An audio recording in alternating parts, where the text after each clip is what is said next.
hill. Thought I'd do a quick walk and talk. It's out and about in the dark. I'm on a path, though, I think, where there's not too much traffic noise and a reasonable amount of light, although the lights seem to be doing interesting trails of light things, at least for me in the screen, so I don't know how they look in the actual video.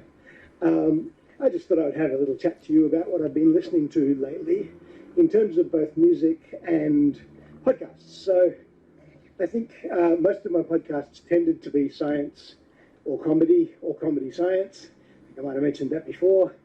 Not a lot of music-related podcasts, because for me, a lot of the music-related podcasts were not particularly engaging and interesting. I think partly because they were quite fanish, and they were also quite narrow in their scope. It tended to be, we do this one very specific narrow thing. So more recently, I've got into a podcast called That's Not Metal. It's from England, although one of the presenters currently lives in LA, but all a selection of different English accents. But they're all actual music journalists, so they know what the heck they're talking about. They are analysing a very wide range of music. That's the other thing. It's called That's Not Metal. It covers metal, but also rock and hardcore. So it's a very broad and interesting set of kind of music. And what it's done is prompted me to actually then go out and seek out things that I really hadn't engaged with before.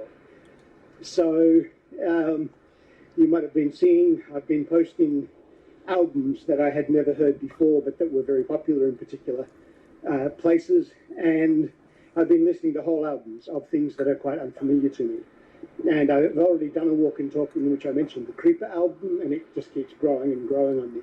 So Creeper's new album, 2020, Sex, Death and the Infinite Void, is very, very, very good.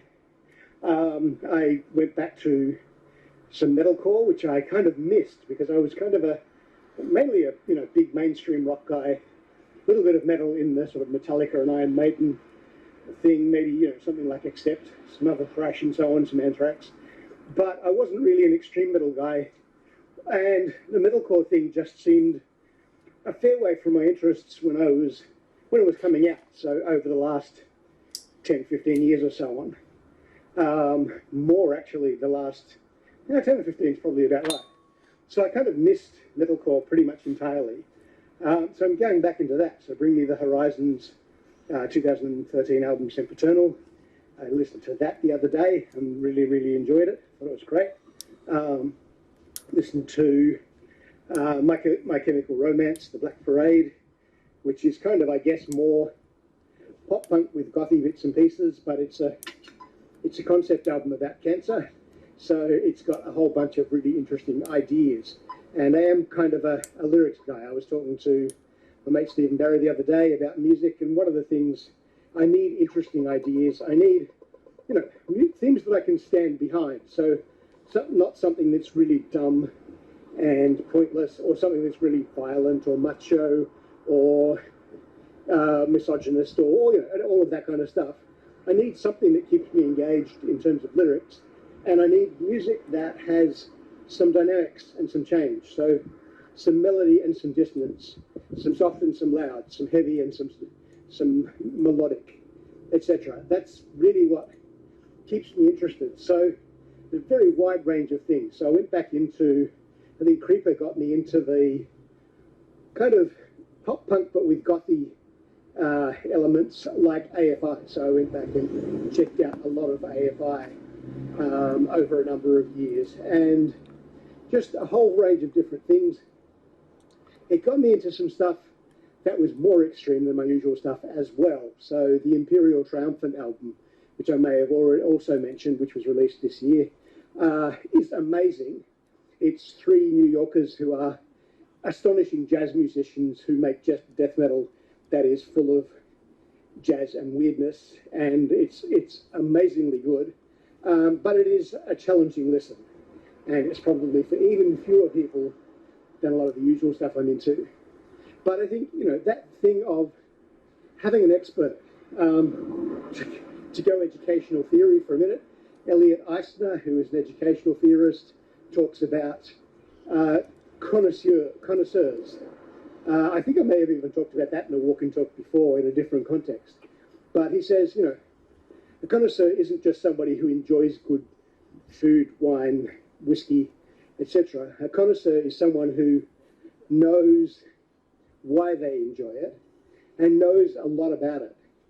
And ideally, a connoisseur is someone who can tell other people what is good about the music or the wine or the food or the whatever in a way that helps the other person to understand. So, as you know, I have an interest in explanation, explaining concepts and ideas. And what I've found with the That's Not Metal podcast is that they are able to review an album and do a deep dive on it and point out the things that are very good about it and the things that are less good about it, and really give me an appreciation of stuff that I otherwise maybe wouldn't have understood. And by coming to understand it, even if it wasn't initially for me, it means that I'm willing to then give it a chance to actually go for a walk, listen to the whole album together, think about what I like, how it chimes with my interests, and so on. Another thing I've been watching a bit of is a guy on YouTube called Finn McKenty, his name is. His YouTube channel is called The Punk Rock MBA. But again, he goes far beyond punk rock into hardcore and metalcore and death metal and a whole variety of things. And he's actually a marketing and branding guy who's done a lot of that work. So he did a vid the other day about band logos and why they're good in terms of some knowledge about marketing and the types of logos and what a logo is meant to do and so on. But he's also talked about these bands I think should have been bigger. Here's why I think they should have been bigger. Here's why they maybe weren't. And things like what's killed off this particular genre that was very popular 10 years ago but is nowhere now, and that kind of stuff. So that, again, he's a connoisseur of music and of sort of marketing and branding that is helping me to understand more about what I'm listening to, what I'm doing with it and so on, what it's doing for me, and all that kind of gear. Also in the conversation with Stephen, I was talking about the fact that my parents really listened to essentially no music growing up. We were Seventh Adventist. They would sometimes listen to very, very traditional Christian music, lots of organ and piano, lots of choirs and so on a Sabbath. But for most of the week, music just wasn't something that was on their radar. It was reading books, it was working, it was doing the chores around the house, it was maybe watching TV later on when we got a TV. We didn't have one for a long time.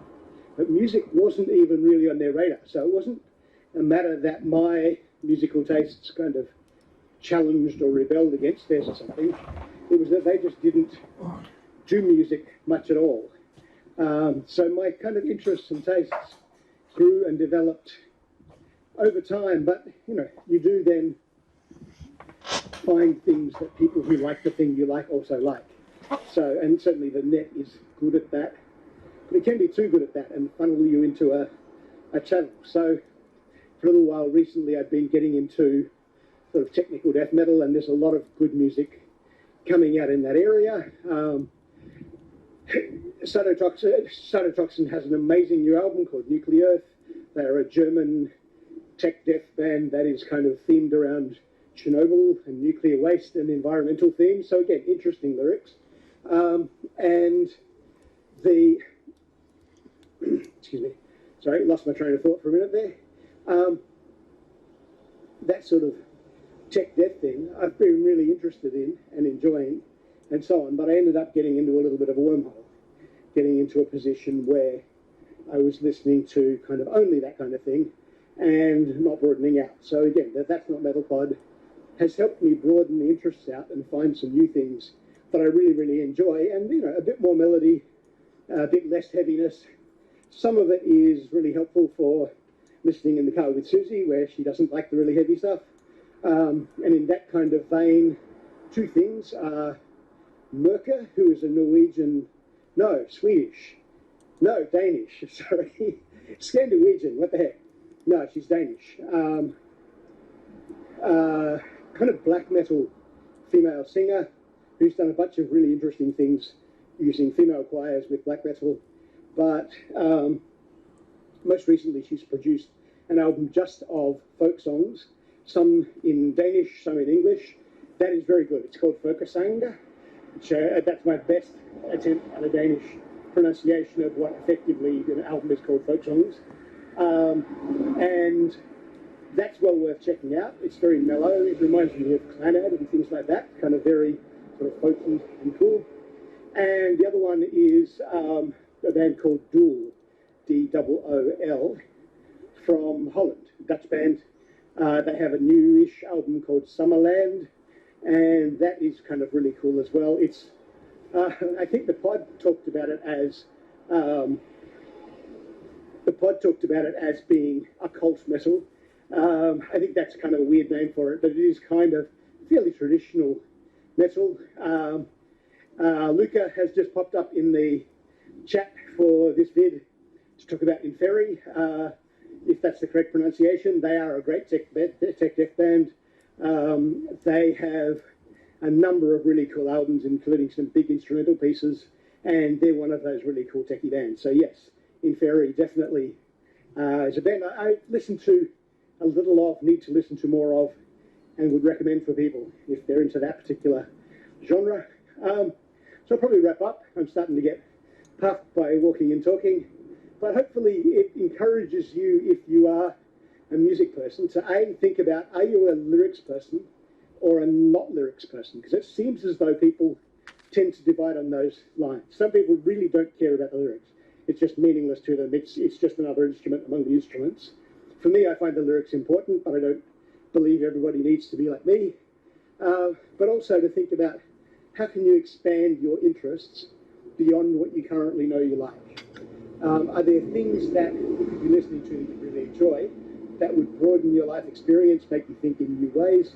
And how can you find them? Think about, if I recommend something, it's probably because it's meaningful to me, it may not be to you, but think about ways to get out of that spiral, because as I say, the algorithm can get you narrower and narrower and narrower. If you go, I like this, then they'll say, well, here are 17 things exactly like that. What you want is something, I like this and this, which are quite different from each other. What can I find that will scratch that itch, but not be the same as either of them? So that's what we hope for. Maybe we'll get smarter algorithms and AI as we go. But that's kind of something we have to do for ourselves at the moment, and from friends and other people around us as well. So Stephen Barry, again, has been very influential on me in terms of suggesting things like FKA Twigs, a British female artist who does some really interesting arty pop oddness, and a whole variety of other Dirty Projectors, who are an American band, I believe, who do some interesting broken up stuff. The other thing is I tend to make musical jokes and references, so for some reason I wanted to post Gorillaz' song Feel Good Inc. tonight, and so I did. So I'm kind of whistling the little "that's good" bit to myself again and again while I go out for a walk, until I listen to some more music and replace that with something else. Have a fantastic time, listen to something cool. If you listen to too many pods, listen to more music, vice versa. Expand the old brain. See ya.